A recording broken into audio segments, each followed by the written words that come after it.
It is time for us to check the weather forecast with Pat Pagano. And good morning, Mr. Pagano.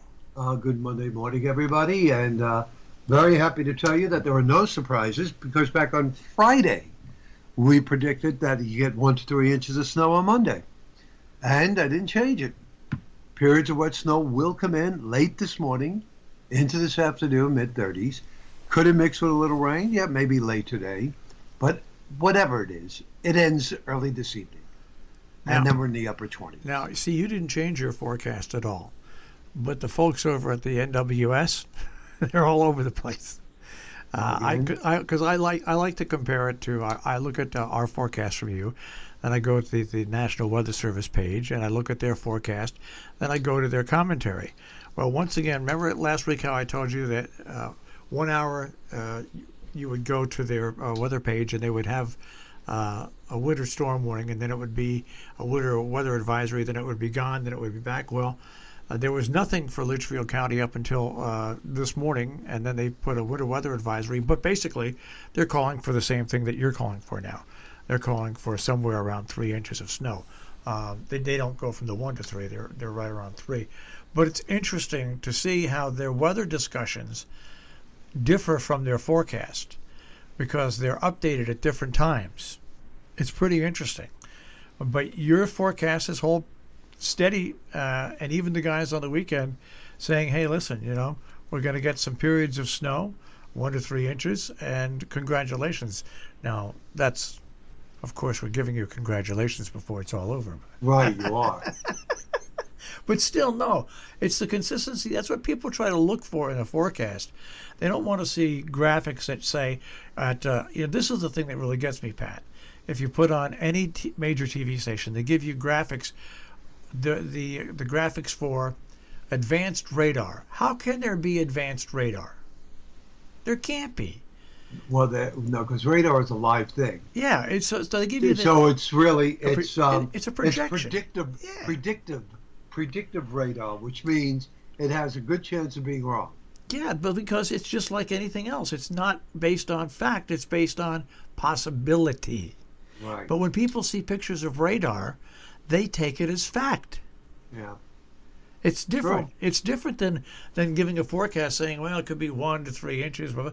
When you give a picture of radar, people think, hey, that's the current radar. That's the radar image. And it always gets me upset when TV stations do that because it really is, you can do it on the internet. You can show a live radar shot and then say, this is what we think will happen on the internet. That's a little different. Right. But on TV, they don't do that. And it's really misleading. It really is. It is. And, the problem here is that, again, TV, grab the viewer, action, graphics, and the whole bit. When I was doing TV, we had a weather map with a piece of plexiglass on top of it. That's right. And we had this pen called a Flowmaster pen. It had a very thick cushion tip, and you would fill it up with special ink that you would be able to draw over the plexiglass, and then you use a special fluid that would come right off. And that's the way we did our weather maps. And we drew the fronts in and the lows and the highs. And then I remember, I used to get a photo from the newsroom, a black and white satellite photo from the newsroom. And this was before anybody did it. And I used to say to them, could I have that photo when it comes out? And they said yes. And I would put it on my desk, and I'd take a flare, an actual flare, black flare, and I'd superimpose the lows and fronts over it in black because it was a black and white photo. I couldn't put, if I used red or green, the green wouldn't show up on the black. And I'd have that on an easel, and I'd have the camera sitting on it. And when I want to go to the satellite, I'd say, can we go to the satellite now? And there it was. It was a stationary satellite with the systems on top of it. And then slowly but surely, as computer graphics came into the pun, here it is. Now everybody's doing it. It's funny when you go back there. And you mentioned flare. I'll bet you 90% of the people out there don't know what a flare is. Yeah. It's a marker. It's like a magic marker, okay? Right. Except it's a little, it was, I'll say it wasn't as rambunctious as the markers are today. They were pretty cool flare markers, but isn't that amazing? We can date ourselves by using terms like that. Yeah, isn't that something? It really is. But in any event, that's the name of the story. So at least we don't have the barrage of storms coming from the south, and we don't have the frigid air over us now. So that's all a part of the past. And as I said, there may be a couple of flurries around tomorrow afternoon, and again on Thursday. It'll be milder. We'll at least make it to the 40s, and then by late week we'll be dropping back into the 30s. Looks to me like moisture will try to return from the Gulf on Saturday. And as it gets here, maybe cold enough to start as snow, but then change to rain. So right now, the weekend looks like it could definitely be on the gray wet side. At least Saturday. I don't know about Sunday. My feeling is if it comes in Saturday, it'll be gone by Sunday. So how would you like to be in Texas and getting those electric bills they're getting? I have not heard. Are they getting bad? Well, here's what happens in Texas. All the power industry is unregulated, and the way they set it up is most people sign up. You get cheaper rates in the summer because you're using more power, and in the winter the rates are higher because you're not using as much power. And also, utility companies are allowed to close down in the winter because most of the demand comes in the summer. So, so most people sign up for a plan for their low rates in the summer, okay? And low rates in the summer with their air conditioning going 24 hours a day comes to about $220 a month, okay?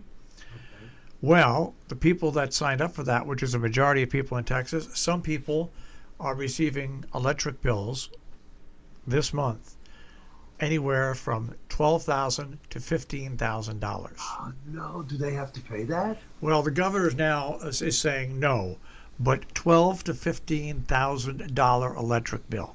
Oh my goodness! And they still, the government says they'd still much rather be unregulated and not part of the grid to keep their independence. I can tell you right now, there's a lot of people that are going to be voted out of office if they keep that up.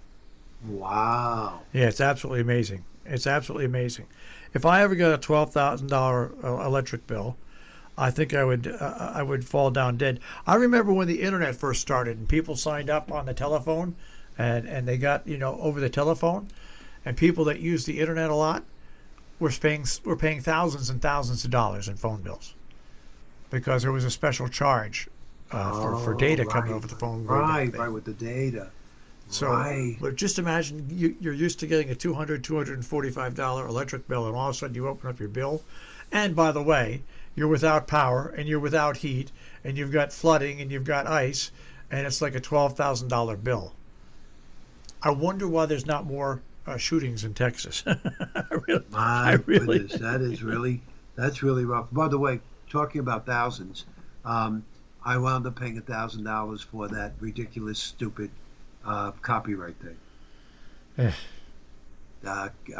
Had to get my attorney on it, and that's what wound up costing me $1,000, which to me was $1,000 of absolute wasted money.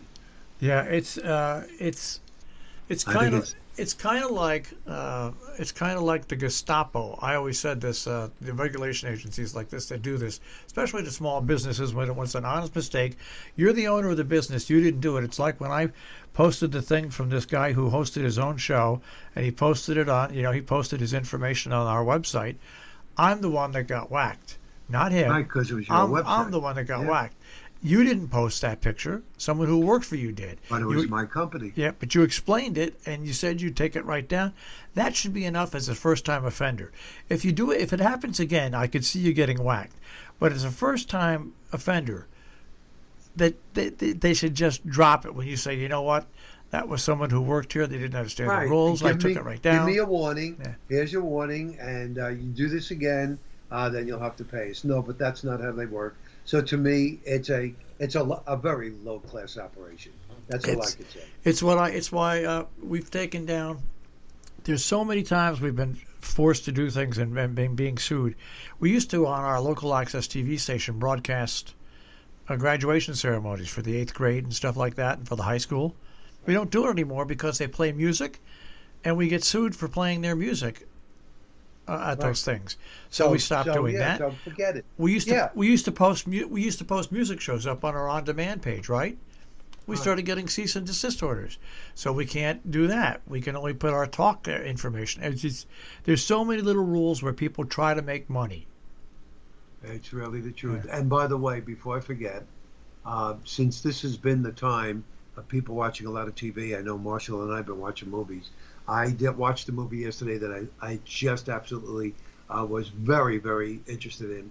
Actually, I watched two. The second one that I watched yesterday was called Jungle, and it starred what's his name from Harry Potter. Oh, yeah, I know who you're talking about. Yeah, Was it Rat? Is it Rat? Something Something like that.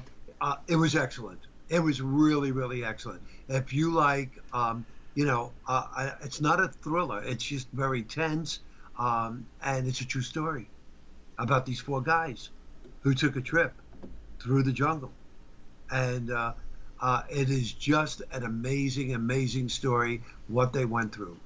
So that's called Jungle. And the other one that I watched, which I know Marshall has to watch, Irresistible. Have you heard about that? I haven't seen it yet. Irresistible. Okay. That's all about the Democrats and Republicans. Okay. You'll have to watch it. Who's in that? Who's in that? Who's in that? What's his name? Oh, God. He's the talk show host. Used to be a talk show host. He's an actor. I can't think of his name. But you would know him. Okay. You could probably Google it and find out in 2 seconds. Irresistible. It came out this year, so it's not going to be nominated, for an award. Probably go into next year, but I really think that they should. I've seen that movie. It's a great movie. Steve Carell. Yeah. I've seen it. That's an excellent movie. Did? Oh, excellent movie. Isn't that great? Excellent, and the ending really is surprising. Very. But it's a great movie. It's a funny movie, but it's a true. It really is a good movie. Irresistible. Yeah, I've seen that. It's an excellent movie. I owned it. I liked it so much I bought it. You did? Yeah, I bought it. Yeah. Wow. Okay, so there you go. And I'm sure you'll like Jungle. All right. Well, I have to say goodbye because we're out of time. All right, I'll say toodles. Toodles, Pat. We'll speak to you tomorrow. Yeah, bye-bye. Pat Pagano with the Weather Center this morning with a check on our tri-state forecast here on Robin Hood Radio.